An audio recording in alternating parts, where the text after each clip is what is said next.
What's happening? This is the Tap In Podcast. We are live inside the Tap In studio. Man, I got a gem in the building with us today. I'm telling y'all, if you are not tuned in to this is the episode that you need to. If you're an entrepreneur, if you're a business owner, if you are a musician, especially because that's mostly people who watch our content, you need to tune in to this.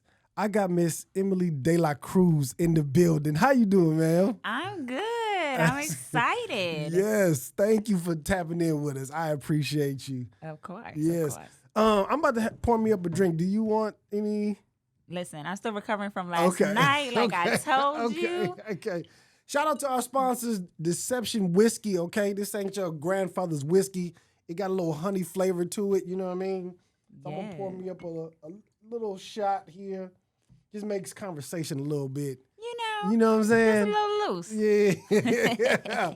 So I want to give you a title as the marketing guru. Does that feel good or does that feel hard? Surprisingly, you're not the first person to call me that. Oh, okay. Okay then. Okay. So you are in marketing, right? Mm-hmm. Now, if you could just give like a kind of like a basic for people, like what is marketing? Because most people, I know when I think of marketing, I just think, oh, you're just posting your content. Mm-hmm. You know what I mean? So what would you say is marketing 101? Yeah, so I've been in marketing over 10 years. So even since when I was in college, I started getting my first clients, consulting and marketing. And what people don't realize is like marketing has evolved a lot over time, and they often get it confused with advertising. So marketing is allowing people to understand like your message and your value proposition, like what makes you different from something else, right? So for Deception, the marketing will be how is it different from all the other whiskeys on the market, right? Advertising is when you run advertisements, right? You get in billboards, you buying for Facebook ads, like you are trying to put your message out there, right? So when it comes to like your brand, your product, if you're an artist, whatever it is, marketing is all about like what is your message in the marketplace. Got you. Okay. So not just posting your stuff on Instagram is not marketing. No. So posting your stuff on Instagram is content distribution. Okay. Right? Marketing is what's the message that you're putting out in that content. Okay. How do people like even come up with a message? Because I always think about I know like the big brands like with Nike or whatever these bigger brands are. Mm-hmm. Like I understand how they put their message out, but I'm like for a small like company or a small brand and somebody just trying to figure out where they even at in the marketplace. How did they like even come up with their message, or how would you suggest somebody come up with their marketing? Okay, let's do a little exercise. Okay, let's play. So when you started the Tap In podcast, right, what did you feel like was either missing in the marketplace, or like what did you want to add, to the conversation of podcasting? So my thing is I wanted to give a message. I wanted to give the like a real, because I feel like with my podcast or with Tap In, it's a one-on-one conversation. Mm-hmm. Most podcasts I see, it's like a panel kind of discussion. And so I want to really dive deeper into the person that I'm talking to. Mm-hmm. So I wanted to, deliver a message, because I feel like everybody has a story. Yep. And I wanted them to be able to use our platform to tell their story, get their story out there, and make it a one-on-one, not where it's like a panel discussion. So that was my thinking. And the Tap In, it came from an interview that I seen Nipsey had, and I was like, I like that. I like just that phrase, tap in. And so I was like, I'm gonna take that.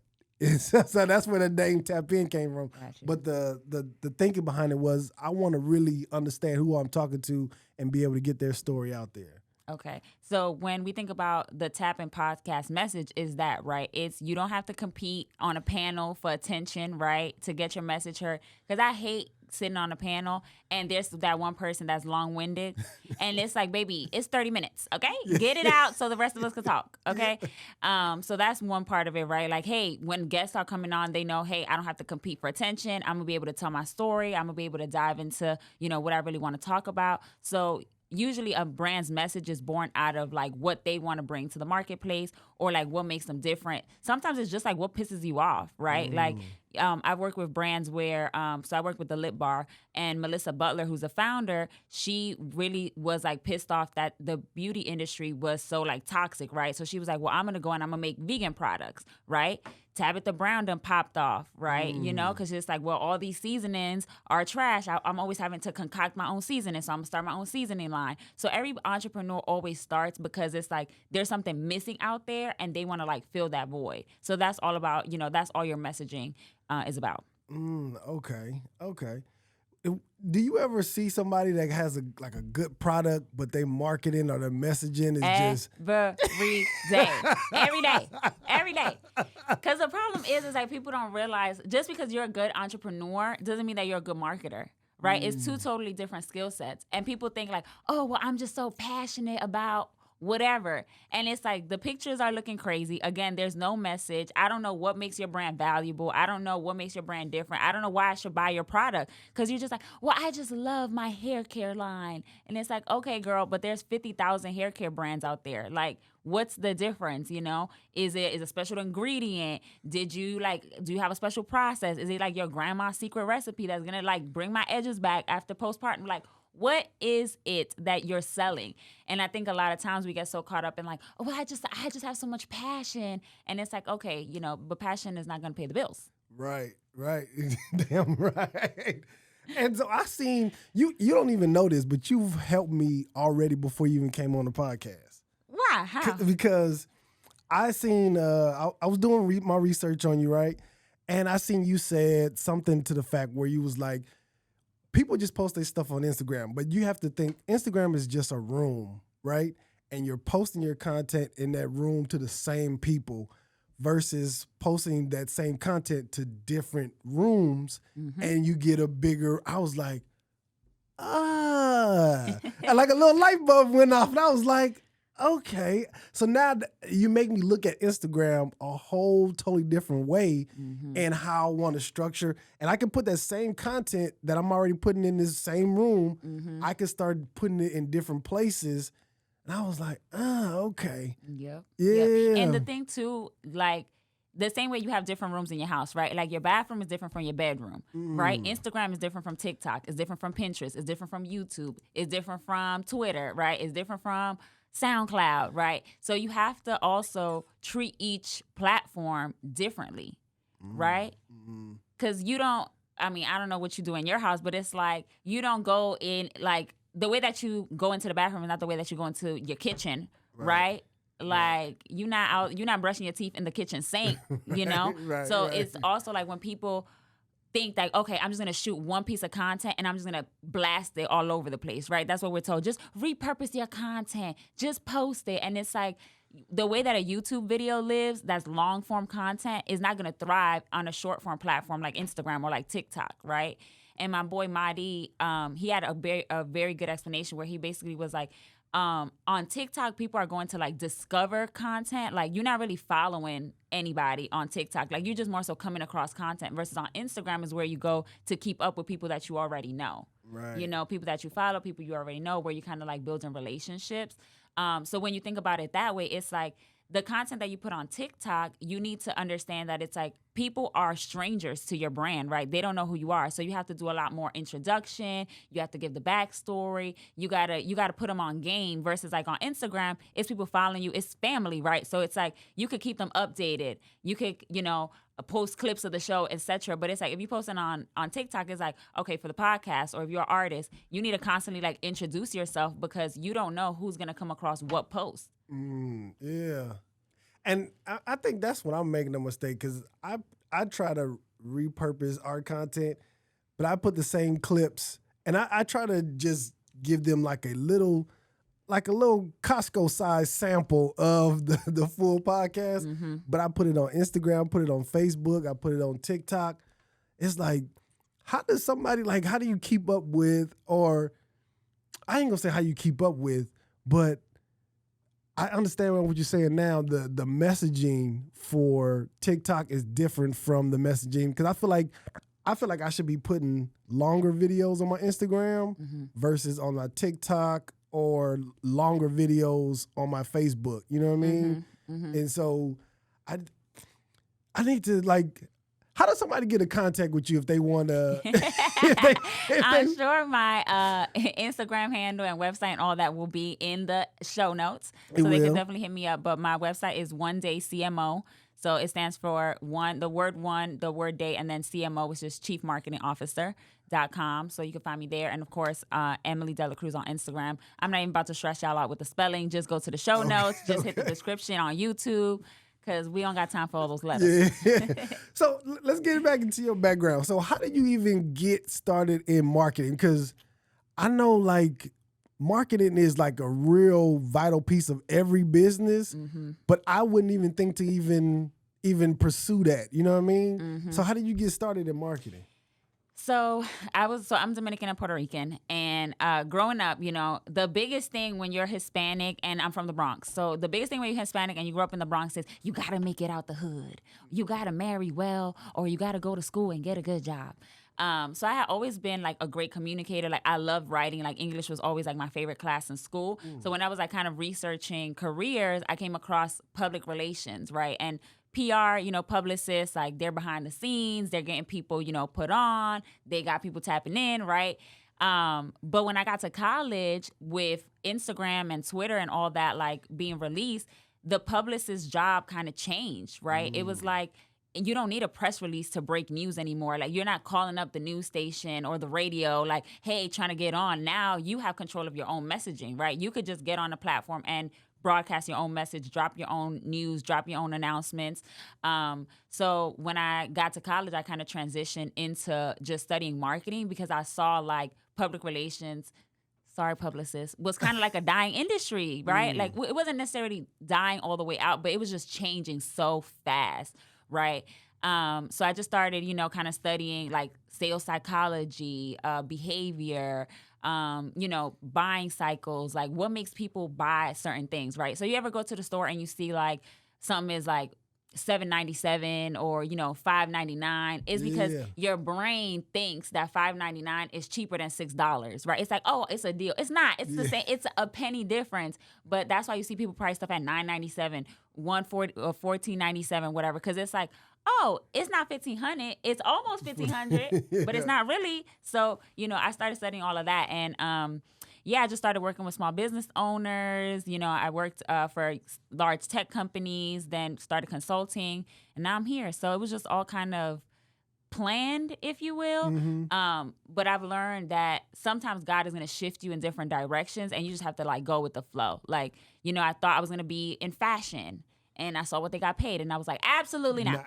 Then, I was in music, and I was like, this is ghetto. Then I moved. So it's like I kept moving from industries until I basically ended up in big tech. But just really being flexible, I think, is what made me a good marketer, and always being willing to learn. Not being stuck in my ways of like, oh, well, I'm the expert. It's like, no, there's a new platform. I'm willing to learn it. Somebody could do something better than me. I'm willing to learn from them. And I think that's what always like keeps me kind of sharp. Okay. And when you said that you would, what college did you go to? Syracuse University. The Syracuse University. You went to Syracuse? Yes. Really? I'm orange. Okay. All right. I only know Syracuse because Carmelo. Yeah. Who came for 1 year and left. Yeah. But thank you, Mello, for your contributions, for putting us on the map. We appreciate you. Yeah. When it comes to like what you do in marketing, do you help like personalities as well, or is it just like brands? Both. So personal brands, which is, people, and then, and companies too, because Tabitha Brown, I love her right now. She's like probably my favorite personal brand because she's just such a good example of how you could like get paid to be yourself, right? Like when you hear, hello there, right? You immediately think Tabitha Brown, like that's become like her moniker, right? You see vegan food, you think about her. You see her clothes is in Target. She got accessories. She got, colorful accessory lines. Like she has all of these different things, but she's just getting paid to be herself. Right. Yeah. And that's important too, because you have to figure out like, how do you want to be portrayed in the marketplace, right? Like Nipsey has a brand, Jay-Z has a brand. Dame Dash has a brand. Diddy has a brand, right? DJ Khaled, DJ Khaled is gonna be doing some foolery on the internet all the time. Diddy is about to get his money. He's gonna be plugged wherever he at. He's gonna be plugging whatever he's selling, right? Yes. Jay-Z's gonna be doing business deals in secret. Beyonce is not gonna pop up on Instagram until she on tour, right? Like every artist, every person has a brand, a way that they move, a reputation, And I always say like the best way to be successful is to be well connected and well respected, right? And that's all like building your personal brand is. It's just like, what's the reputation that you have out there? What do you stand for? And like, what do people think of when your name comes up? So obviously for me, my personal brand, when people think Emmelie, they think marketing, right? Because that's just what I've become known for. So yeah. Man, it's so many different, like, I feel like different branches when it comes to like marketing. And what is your opinion or what is your feeling on like AI? Because I know I've been seeing a bunch of people pop up like on Instagram trying to push AI marketing and all these different new apps that can help you. Mm-hmm. What is your feeling on like AI marketing? I think it's an exciting time, honestly. Like, it's scary because it's like a lot of what I do, like as a marketer, is like could be replaced by a machine, right? You have ChatGPT that could like create a social media calendar for you, that could write captions, that could write show note descriptions, that could do all these things. So a lot of what I'm getting paid to do is now a machine could do it, right? Mm-hmm. So it's kind of scary, but it's also exciting because now people who don't have the means to have a strategist, right, to pay thousands of dollars, can get their marketing done for very, very cheap, very, very quickly. But there's lots of apps. So there's one called Video, VIDYO, that like will cut up all your clips, right? So you upload one YouTube video and it'll cut up a whole bunch of clips. You have, obviously, ChatGPT is a big one. You have Dolly, which will like create images. So you could be like, take this prompt, like put a giraffe on top of the Empire State Building and make the sky yellow, right? And boom, you have a picture. And with that greatness also comes some risk, right? Because now somebody could generate a picture of me somewhere where I'm not supposed to be at, right? Yeah. Somebody could generate a picture of the president meeting with somebody else, right? So it's like, it could get real messy. You could put Jay-Z back in the elevator with Solange, right? Like, it's just, things could get crazy. Yeah. So it's a very interesting time to see like what is going to come out of AI in terms of like regulation and things like that. Because people can do some crazy things, but I want to see. I think it's exciting. I think it's cool, but I don't think the AI got that little flavor. It definitely don't have no seasoning. Yeah, it definitely does not have no seasoning. I tried to, because I've been just doing research, like trying how to get grants. You know what I mean? Mm-hmm. And I was like, give me a grant like proposal or the actual, and it gave me all these big ass words, and I was just like, this don't really feel like it's coming from a person. You know what I mean? Yeah. It feel like it's coming from a computer. Mm-hmm. You know what I mean? Like, I don't know. Like, I don't. I see it's good like for like small stuff, like you want to create pictures and stuff like that. And I'm like, okay, this is cool. And I even stole something else from you that you don't know. On Canva, you can put in different, like you can describe a picture that you wanted to create, and Canva will create the picture for you. For those that don't know, Canva is a site where it does everything, like whatever. But I stole that from you as well. But I don't know if AI is gonna like last. I think it's like it's almost like a Bitcoin. I feel like, you know what I mean? Interesting. I think it's gonna evolve, and that's what's gonna make it change. You know, like for example, there's a lot of companies now that are talking about like how could they use like AI for their workflow. Like in Fort Worth, you know that they got McDonald's that doesn't have any people. I heard of that. Yeah, it's like a totally automated McDonald's, right? So you like go through the drive-thru, you order, some machine back there cooking up the fries, dropping the burgers, doing whatever, and then they like dropping it off to you. So I think like use cases like that is where we're gonna like see more of it in like the next couple of years coming up. Because companies, large companies, they're always gonna want to save money. They're always gonna want to increase their profits. So they're gonna try to figure out like how can I get rid of humans, right? But also it's kind of exciting too, because to your point, like even though I don't have any seasoning, right? Because you could be like, write this like a black person, and then it'd be like, hey sis, how are y'all doing? What up? And it's like, Larry, please get it together.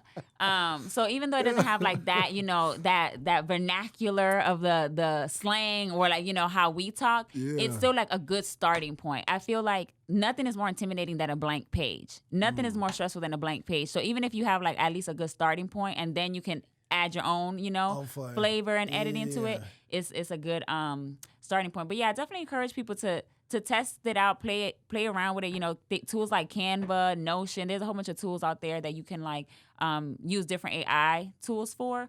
But yeah, make your life easier as long as you can. Yeah. I wonder this. Do you see like a lot of like Latin women like in marketing, or are you kind of like the anomaly? I feel like you see Latinas, women of color, a lot in multicultural marketing, right? So it's like I'm marketing a brand to Black people, right? I'm the VP of multicultural marketing at Coca-Cola or whatever, right? But oftentimes you don't see a lot of people of color in these spaces, especially not in like higher up positions. So that's why you get like campaigns that brands get canceled, right? Because why did nobody approve this? Did y'all not run this by one Black person? Like, what are y'all doing? Like the Juneteenth ice cream that came out a couple of years ago. Was that Ben and Jerry's or something? I don't know who the hell it was, but it was dumb. It was horrible. And it's like, did y'all check with any Black person? Like, y'all can't just throw kente cloth on anything and just make it Black. You know what I'm saying? Y'all can't just throw adobo on something and try to make it Hispanic. And there's also so many nuances to like culture, right? Like being African from Africa is a different experience from being an African American. It's a different experience from being African from the Black from the Caribbean. It's a different experience from being Dominican from the Bronx versus being Mexican from Miami. Like, it's just so different, and it really frustrates me that marketing agencies and companies they try to treat us all like one big group. Like, put the Black and the Latinos together. They're going to be comrades, right? They're going to ride together, compadres. And it's like, you cannot throw a cowboy hat on everything and, like, make it Texas, So it is very frustrating to be, considered one of the few or, like, an anomaly. But I think that there is room for more of us. And I'm definitely seeing more and more women like getting into the fold for sure. Okay. How does somebody even get started in marketing? Do they like intern? Like if they're like in college, like somebody who is interested, do they like start with interning, or do they start with their own stuff, or how could somebody even get started in like marketing? Man, these college kids have businesses from freshman year, okay? They making millions in college. If I had all these tools when I was in college, baby, I might have not even finished, okay? I'm going to save my money on them student loans. But yeah, definitely, I think marketing is one of those things that it takes soul, right? Like, it's like, yeah, you could go to school and you could learn all the processes, but like what makes a good marketing campaign, again, it's like being able to understand like how to read a room, right? Being able to understand your target customer, being able to be creative, right? To be able to imagine something in your head and like bring it to life in a photo shoot or in a video campaign or whatever it is. So yes, while you can learn a lot of those like hard skills in school, I really think that with marketing, the beauty is just like you can create anything in your mind, right? So just being creative, kind of like, being an artist, right? It's like writing a song. Yeah, you can go to school to like learn how to like write a song or learn how to like produce music, but if you don't have it, you don't have it, right? You could have the best bars in the world. If you don't know how to deliver it, if you don't know how to, put something together that people could feel, it's like it doesn't matter all the training that you got, Yeah. So I say just get started, honestly. Okay. Yeah. I wanna we need somebody. I need somebody. See, but I guess I'm in a position where I wanna grow with somebody that could help me market, because I feel like we are still growing, growing entity, growing podcast. And so I wanna because I wanna learn too. I wanna learn like, okay, what is my messaging? Because I feel like it always starts from the top. You know what I mean? The person who is driving the thing. What is the message that we want to put out? Vision. Yeah. So I want to make sure. And sometimes with these big brands that you was mentioning, I think some of that is kind of like a strategy to put out some so that way they can get at least some notoriety and people getting talking about them. And once that goes away, you may still have some people that still rock with you, you know what I mean? And may like it, you know what I mean? So I feel like some of that is a strategy to kind of get some brand awareness, if nothing else, you know what I mean? You know who's the king of that? 50 Cent. 50 Cent's always aggravating somebody. Yeah. But it's like he's aggravating somebody because the next season of Power about to come out any day now, you know? And look what he's done with like G Unit Productions. It's like huge now. Yes. So yeah, he's the number one, for me, like strategic problematic person on the internet.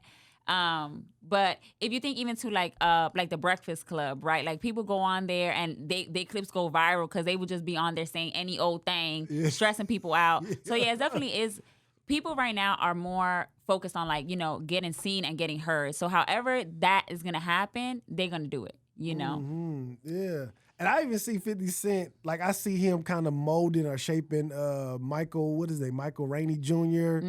And Little Meech. I can see him kind of molding him where anytime, like right when BMF show was about to go off the air, I see Michael Rainey starting to say something and he started to pick at him just so that people could start watching the other power. I'm like, I see what 50 doing. Yeah, I see what he doing. So you were right. God dang. Yeah. And I see most people going viral. I think attention right now is like it's almost like you whoring yourself out for attention. You know what I mean? And I feel like in the long run, I don't think a brand could be able to withstand that. Because every time that you're trying to just get attention or trying to go viral, it's never like it doesn't stand a strong foundation if that's all you're trying to do. You know what I mean? Yep. So if you think about like too, like how many one-hit wonders we have out there, right? And it's like nowadays so many people, they want like attention's like currency, right? It's like this is how I'm gonna get paid, right? I gotta get more views, more likes, more comments. I can't, let people forget about me. I gotta stay top of mind. But then if you think about artists, like for example Rihanna, she's not giving us another album. We need to let it go, right? She is very much growing her family. She's out here doing her in the cut, just doing her thing, right? And nobody's like, oh, well, Rihanna's less of an artist because she posts on Instagram once every 3 months, or Beyonce is less of an artist because she has the time. She don't even probably write her own captions, you know? Yeah. She's going to give us a drop and then leave, you know? So that sense of urgency that people have to, like, be relevant sometimes, I'm like, but if you think about it, like, really, really good artists, entrepreneurs, personal brands, like, they're not out there honing themselves for likes and things. Like, a lot of the world's richest people have very little Instagram followers. Nobody knows who they are. They're low key with it, And I think the people that are always like trying to dance for the camera, it's like you're exhausted. Put it down. Yes. Like put the phone down for 5 seconds, please. Yeah. Just stop. Let your work speak for itself. Like I really think, at least for me personally, and like the brands that I work with and the people that I work with, like the work speaks for themselves, and that's what puts them in the room. It's not. Yeah, you want to get visibility. Like, obviously, you found me through another platform, right? But it's like, it's the work that I did with KG and KG knowing me as a person and knowing, like, my integrity that allows him to, recommend me to other people or, like, to stand on what he says. So I think a lot of people forget that, too, that it's just like, okay, you could be out here dancing for likes, but it's like, in real life, like, who are you, and what are you about? Yeah. And, I mean, if your brand is that you're messy, then that's what it is. You know what I mean? That is because even the Shade Room, when the Shade Room first started, it was like, oh, this shit is messy. Like they putting people business out there. But that's what their brand is. You know what I mean? Like, and so that's. And the founder of the Shade Room, she's low key with it too. Like a lot of people don't, I don't even, like I've seen her very little. I've seen her very little. Yeah, because she's building a brand, right? So, yeah, there's just so many examples. Even like Cardi B. Like, I love Cardi B. I love Cardi B, like strip club Cardi B. Like, listening to her music on YouTube. Is she from the Bronx too? Yes. Okay, you already know. You already know. That's my girl. But young Cardi, like, she's the perfect example of somebody who, like, leveraged her platform to get where she needed to go and then dipped off, right? So, like, when she was on Love and Hip Hop, she would, or, like, before that, she would always make like very funny, like viral videos, just her talking about whatever, was coming to mind and stuff. Started to go viral, ended up on, Love and Hip Hop, used Love and Hip Hop to launch Bodak Yellow, and now look at where she is today, right? But she's not moving in the same way that she was in those early days, right? She's not in front of the phone all the time. She's not constantly trying to, be everywhere, because she like built her platform. She puts out good music and people mess with her for that, right? Mm-hmm. So I think there is a time and place, when you're trying to like build momentum to leverage what you got where you are. But I don't think if it's 10 years and you doing the same thing for 10 years, baby, at some point, maybe it's you. Yeah. Right. Maybe it's you. Yeah. Maybe we need to pivot the strategy. Yeah. Because if you're not moving up, it's like, what are you going to do? Keep being shackled to these social media platforms? Like, if your SoundCloud has not popped off and you've been putting music on there for 10 years, then maybe it's time we try something else. Yes. Maybe we need to go to YouTube. Maybe we need to go see how we can get you on a Spotify playlist. But we can't keep doing the same thing. Or just go to UPS, stay hiring, I heard. Also, I don't want to kill your dreams, but maybe it's that too. So yeah, and I found out who Cardi B was, I think, through Charlamagne, because he used to post her when she used to do her little rants on Instagram. You know what I mean? And I think what resonate with for me with Cardi is just her genuineness. You know what I mean? She's just so authentic, so real. Even though it may be considered ghetto or whatever, it's you could tell the genuineness. And I think no matter what, that bleeds through whatever her message is. You know what I mean? Because she's coming from a genuine place. You know what I mean? Yeah. So yeah. I did want to say this to you, man. How long since you've been back in New York? So do you go back often? Yeah, I go back. So my whole family is in New York. They refuse to move to Texas. They're like, Texas is not for us. But I just had a baby. So, the grandma fever is starting to trickle in. Okay. So my mom comes down like every month or I go up every month. So we've been back and forth. But I left Atlanta. I left New York to move to Atlanta in 2015. I was there for 5 years. And then I moved to Dallas in the pandemic. Oh, okay. But I still I'm back in New York all the time because there's just no place like New York. There's just no place where I could get a pizza at 3:00 in the morning or eat a 5-star meal or, get on you just can't move like that. Here in Dallas, baby, don't be hungry after 10:30 because you're going to starve. You're going to starve, okay? Listen, I love the people of New York. I hate New York City. The people are cool. Maybe I'm from California. I'm from LA. Okay. So I just don't understand how to even maneuver and get around. You know what I mean? And it's like I don't feel like public transportation or the train is efficient enough to be able to move like I really want to. You know what I mean? Mm-hmm. And it just takes. I went to my first time ever going to New York. Right, first time ever going to New York. I went on a talk show.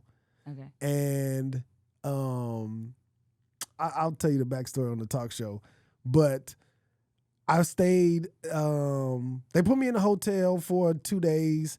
And then after that, I was like, I want to stay in New York just to kind of see what, see.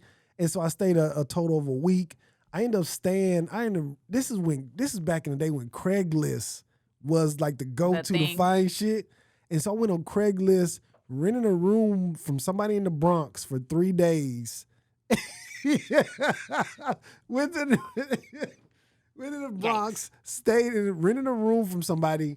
It was like this hot ass room. It was like a little mattress on the floor. But I was like, I just need to stay for a little while. Like I ain't been here for long. And just to trying to get from the Bronx to Manhattan, trying to figure out, I'm like, I don't understand this. Man, I don't understand how they move around. But recently, my homeboy, he lives in Poughkeepsie, New York. Up north. Freaking beautiful out there. It is beautiful. He's a dentist out there. Like, I was like, I could live here. Yeah, in the suburbs. Yeah. Yeah. New York is really challenging because it's like you have to be a logistics expert to like move around in New York. And I think that's why, they say like, oh, if you can make it here, you can make it anywhere, because it's true. There's just so many things you have to take into consideration. It's like, okay, I got to take this train. And then when I get to 42nd Street, I got to take another train, and it's going to take me 50 minutes, but then I'm going to have to walk 10 minutes. So it's really going to take me an hour. And to get from Brooklyn to the Bronx is a 2-day mission. To get to Staten Island, forget about it. Like, it's just so hard to move around if you didn't grow up in that chaos already. Yes. So like when my son was born, I remember I was in my mom's house in the Bronx, and the doctor's office was in Manhattan or in Soho. So it's like having to like get a newborn baby on his car seat, in the car, try to drive an hour and a half, or like take the train 50 minutes.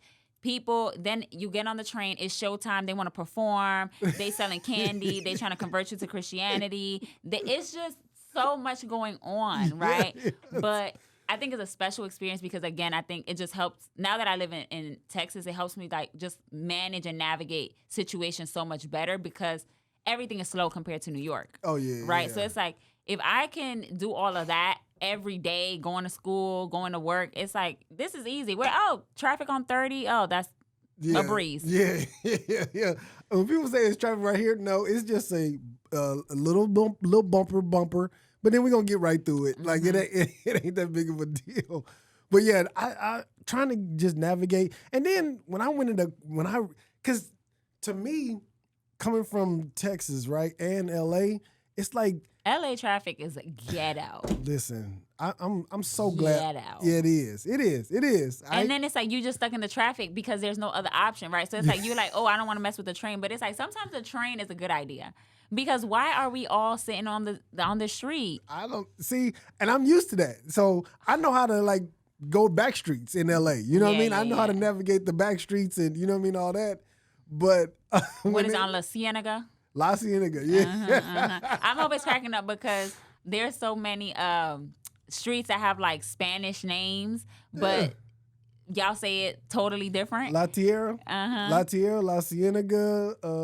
What is this? There's a bunch of lies. Yeah.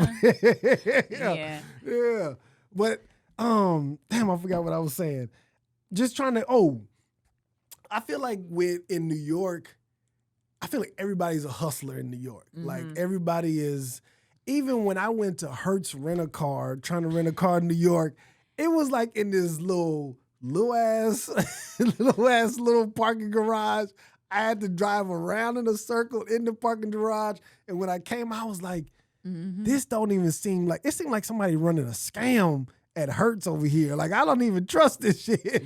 Like, the parking lot is not only a Hertz parking lot, it's also a parking lot for somebody's building. It's also a food truck stop, and it's also somewhere where you ever been, I live in South Dallas now, so in South Dallas there's a parking lot where a car will post up, they'll have a folding table, and then he's selling sheets. Sir, where do you get these sheets from? Why are you selling a sheet set? Like, people are going to sell you something in New York, and there's always going to be a multi-purpose. The one place that you go is never going to be just that. Yeah. The restaurant is going to be something else. The bodega is going to be selling something else. The laundromat, they might have a taco place in there. Yeah. You just never know. Yeah. But one thing I do like is the dollar pizzas that are out there. Man. And they big as shit. Like, they not little bitty, these Domino little slices. They big as shit pizzas. I'm like, damn, you get this for $1? It was like, yeah. And when I went there one time, I took the dollar cab. That was some ghetto shit. What the hell is that? I don't even know what that is. You know a dollar cab in New York? No. So I think I was in Brooklyn, I think it was this time. And it's a van where it drives down like a main street and you pay $1 and you get drove down the street, whatever, you know. You never heard of dollar cab? What? No. This is crazy. So yeah, it was like a van, and the guy would just drive down the street. When he sees somebody like trying to get on, he'll stop the car. They'll slide the sliding door on. You get in, and then close the door. Okay, let me tell you something. That's not for me because the way that I'm not trying to get kidnapped or sex trafficked, no, thank you. That sounds like I'm gonna get kidnapped. Yeah, I'm telling you. If the van door open like this, on the side, it's giving kidnapping. And listen, this was all like, oh, okay, I guess this is what they do in New York. And this is like, okay, we in a dollar cab. And it was like, I was like, this shit is wild. New York is wild. Yeah. That is insane. Yeah, man. Yeah. But I love the energy of New York though. You know what I mean? Yeah. Like, especially just because I'm from LA where I know it's always something going on, you know what I mean? And so I like that.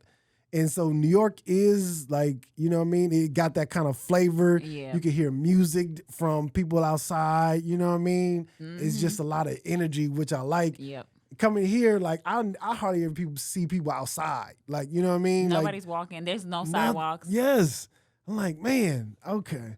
Yeah, I just wanted to just see if you felt the same way about me about Texas and this whole thing. That's what I love Texas. I mean, yeah, it's an adjustment, but I hate like when people move somewhere and then they expect it to be like where they came from. Like it's like you're not gonna move to Dallas, Texas, and expect it to be anywhere close to New York, right? So I know a lot of New Yorkers that have moved to Texas move back because they're just like, oh, it's too slow. Like I can't keep up. Like it's just there's nothing to do. But it's also like I'm just in a different stage in my life. Like I have a family, you know, like I live in a house. Like I'm just moving differently than like what I was doing in New York when I was in my 20s, going to brunch, you know, trying to be everywhere, doing everything. But yeah, I love it. I definitely recommend more people move to Dallas. I know they be saying that we're full. We're not. Is this camera on me? We're not full. Come on down. Dallas Board of Tourism and Relocation, contact me.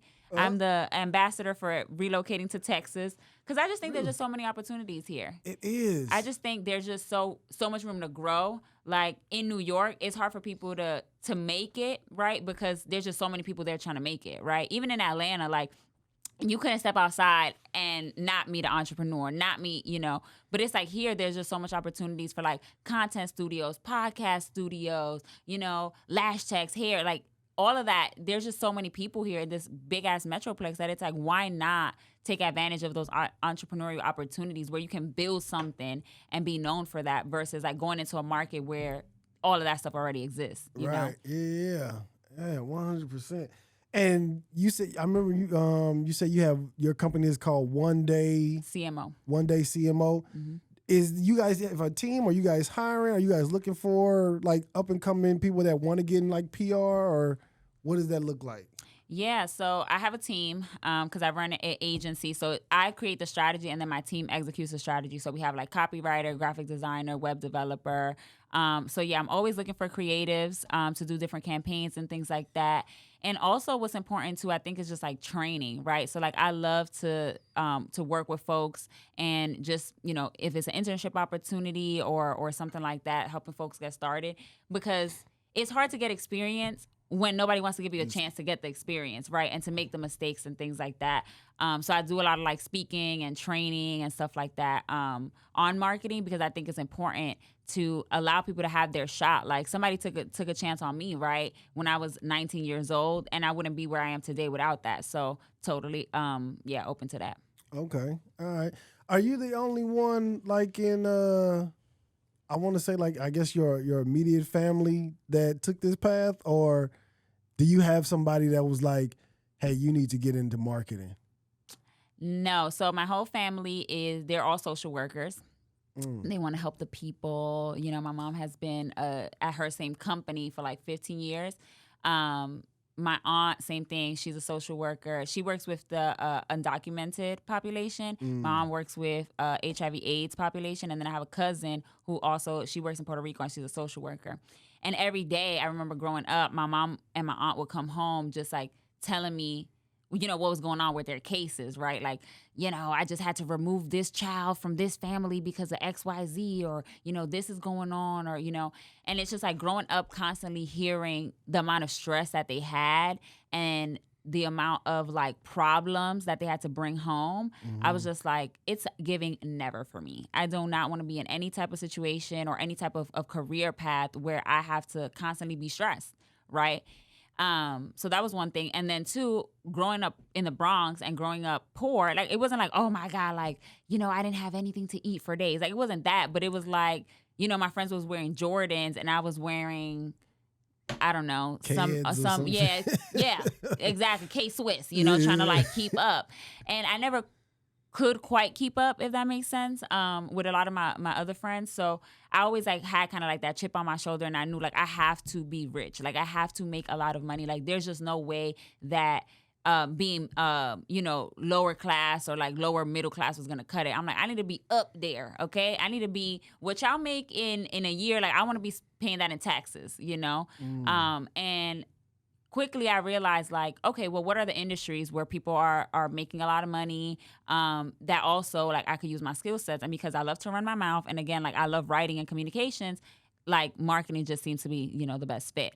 But now I think there's just so many different industries. Had I known, then what I know now, like I don't know if I would still have ended up in marketing, because now there's just so much to do, like just literally just so many careers, and I'm just like, oh my god, you do that, like that's crazy.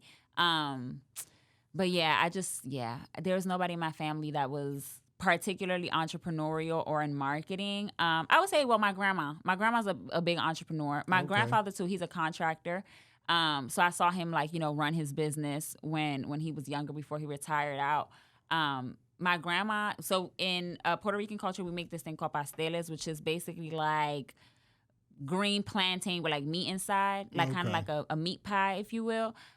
So growing up, literally every single Christmas and Thanksgiving season, she would like make a whole bunch and like sell a dozen for like $20, $30. She would make coquito, sell that, My grandfather, obviously, he was a contractor, so he would like always be in the neighborhood, like putting up somebody cabinets, putting up, painting, doing something, helping out the church, helping out the school. So I grew up seeing my grandma also ran a daycare, and I say daycare because it was just like my cousins and all of my mom's coworkers would just, pay my grandma $100 a week, like to watch their kids before they were school age. So I grew up seeing just like all the things that my grandma had to do to like, make money and survive essentially. So from that, I think I was never afraid to enter entrepreneurship, because I've just always seen people hustling to get it, right? Like trying to figure out how we're going to do this, having a side job, having a this. So it wasn't foreign to me, and I think that's what took my career to the next level, because even when I was working full-time, I always like had some side project going on, some side hustle. I was still running my agency, still taking on clients. So I was never like overwhelmed at the amount of like hard work that it took to become successful, because it's like I've just seen people work hard all my life, Yeah. Do you start, because you seem like the vibe that I'm getting from you, you seem very humanitarian. Like, you know what I mean? That's the vibe that I'm getting. Am I reading that wrong, or humanitarian? How like I want to save the children, save the little children, save the whales. Not save the Because I'm like, I believe the children are the future. However, I'm not donating 20 cents a day. Them St. Jude commercials, they don't be getting me. No, I'm kidding. No, I just feel like I feel like you have such like a really big knowledge that you can pass on or share your experiences, and like you're considered like from the lower class, you know what I mean?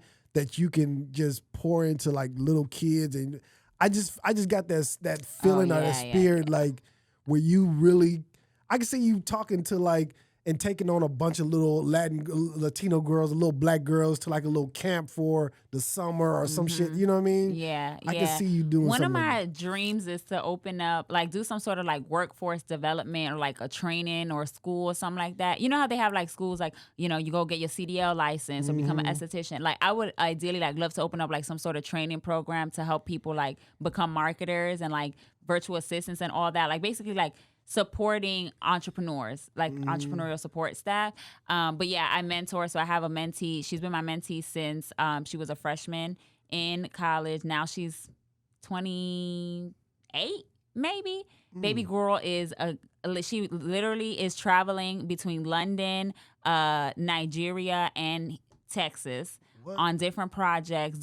She's doing better than me. But yeah, I think it's so important because again, like it's like, if I didn't have mentors and if I didn't have people like pointing me in the right directions, connecting me, putting my names in rooms, like I would have never progressed. So I think it's really important for me to do the same with anybody that I work with, right? So even like my clients, it's like, okay, well, I know somebody at Target, so like let's try to figure out if we could get your product in Target, right? Or I know somebody who did this podcast, so like you should, do this with them. So I'm a big connector, and I have a big heart for people because I just really believe that connections move the world. Again, you can have all the skills in the world, but if you're not well connected and you're not well respected, yeah, that's it. Yeah, yeah. Good luck. Yeah, so I definitely do have a heart for the youngsters, and hopefully one of these days I could launch a program.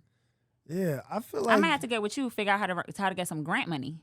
Listen, I've been doing a bunch of little studies and trying to figure out. I've applied to a couple of different grants. I'll know here in a little bit if I got them, but I'm always trying to figure out a way to, one, I want to grow my staff, you know what I mean? I want to be able to, grow my whole just platform, get into a bigger building where I'm able to allow other people to use our facility, use our tech, or use all this equipment to be able to do whatever they want to do. You know what I mean? So that's kind of like my next goal is to get an actual building where people could come in and use the equipment, because this shit ain't easy.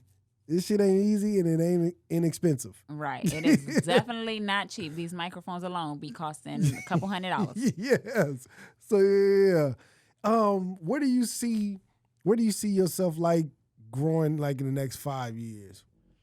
Ooh, in the next 5 years I'll be my late 30s. It's hard for me to think about what I'm going to be doing in the next 5 years, because I feel like my whole life I've been like chasing a goal. And I really feel like I'm living an answered prayer. Like the only thing I ever wanted to be was a mom. Like, even though I'm great at marketing, I really feel like God put me on this earth to be a mom, right? And to be in a position to really mom, right? Because my mom was a great mom, but she worked 3 jobs. So she missed everything, right? She would leave before I would wake up to go to school in the morning, and I would be asleep before she came home at night. She worked on the weekends. So even though she gave me a great life, it was like she wasn't present, and I really feel like that strained our relationship. And I think my whole generation, we all looking at our parents like, where were you at? Where were you at? You missed this, you missed that. Like, what's up, So I really think I'm in a position now to use my gifts to give my son a better life, but to be there, right? Like being able to take a almost 6-month maternity leave, right? That's not something that people could do financially, Right. and just mentally being with a baby all day is exhausting. But I really, really think that because I'm just in such a good place and so content with where I am right now, I haven't even thought about like, what's next? Like, where do I go from here? Like, I do know, like I said, that I want to open up some sort of like training school or some sort of training program.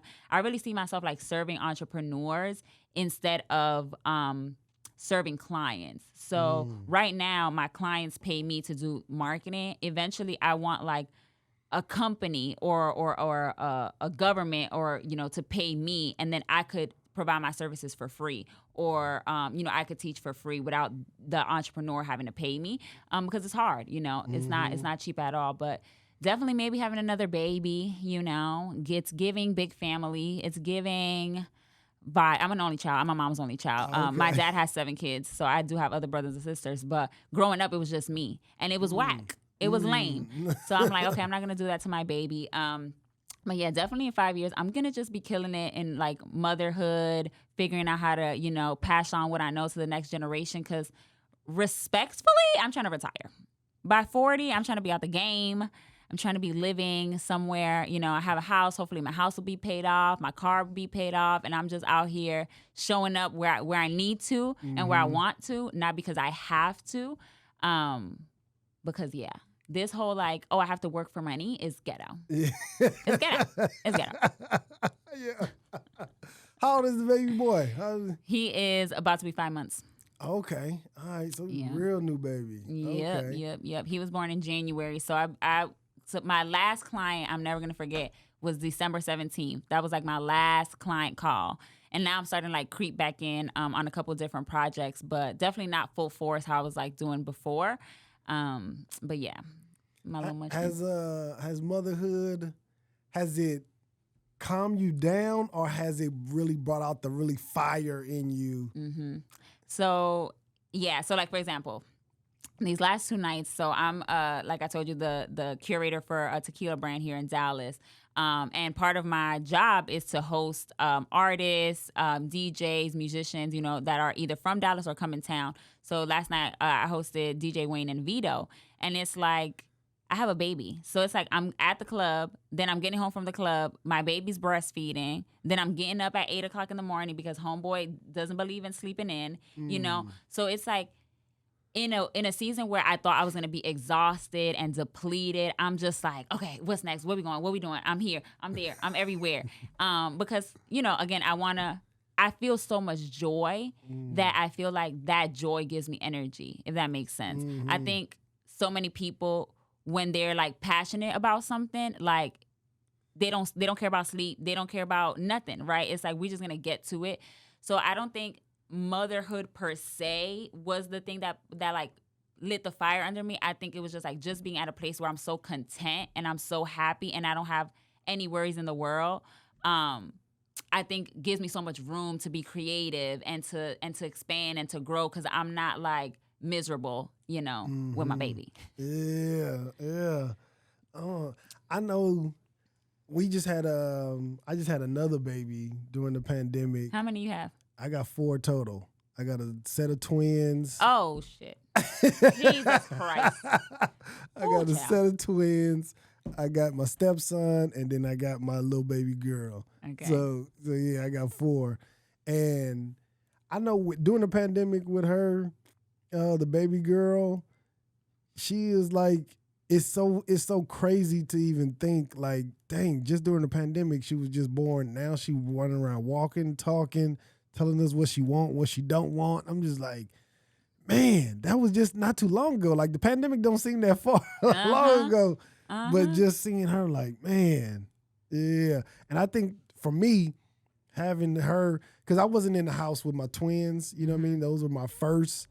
But just being in the house with her every single day is really like I ain't got no excuses. I can't, like, I gotta go and figure this shit out. Like, because I know when she looking at me, I just can't I can't think of the fact where I'm just like, baby, I ain't got it. Like, so yeah, man. Man. Having kids, I think it changes your perspective, because I also feel like before having a baby, like, I had no patience. No patience. Like, I was always in a rush to get everywhere. I was in a rush to go to my next goal, rushing in a car in traffic, like I just lived so fast all the time. And I feel like having a kid really like slows you down, and it's just like nothing is ever that serious. I've noticed, like, I think the things that I used to like get so worked up about and like would be so stressed out about, it's like they don't even matter anymore. It's like, okay, there's 500 dishes in the sink. Fuck them dishes. I'm gonna do tummy time with my baby. Or it's like, oh my gosh, like, it's Sunday and I don't want to get up. It's like, okay, let's get up. Let's go to the park. Let's be outside in this hot ass Dallas sun, sweating my hair out. It's like, it's fine. And I think, again, like, that really has helped me just evolve, I think, because I didn't realize, you just become so self-aware as a parent. Like, I just didn't realize, like, okay, I'm a great communicator, in public, but at home, I'm a horrible communicator, right? So, like, even, like, with my partner, like, trying to figure out, like, parenting together, every day we want to kill each other because you start to just learn, like, oh, shit, like, I'm not the best communicator, or, oh, I thought I was a little more organized, or, oh, I thought, you think you're going to get out the house at 12:30. You're not. You thought you was leaving the house at 12:30. You're leaving at 1 o'clock minimum, So it's just like all those things. Like, even to get here, I was like, I had to lie. And I was like, it's at 12:30 because I knew that we was not going to get here on time. I knew we was not going to get here on time. So even just like all those things is just like, okay, your brain just kind of starts to wire differently when you're a parent. And it's just really exciting because I think all the things that I'm learning as a parent, like, I can apply in other places. Yeah. Man, I want to thank you, Emmelie, so much. Like, I follow you on Instagram, one, because I know you drop jewels. You drop, just from the short time from the time KG posted something about you and me following your page now, like, I've picked up little small gems from you dropping just little videos on stuff. and just listening to some of the information that you dropped in your podcast, your interviews, I'm like, okay, yeah, I'm about to steal this much as game as I can until I can be able to pay her. But I appreciate you, man. Thank you for tapping in with us, man. Of course. And like I said, I have a heart for people. So if you need anything, you already know you could text me, call me. I'm happy to help, happy to plug you in any way that I can. Yes, it's the same here, man. Yo, thank y'all for tapping in, man. Thank you, Emmelie, again. This has been the Tap In Podcast, man. We out of here. Thank y'all.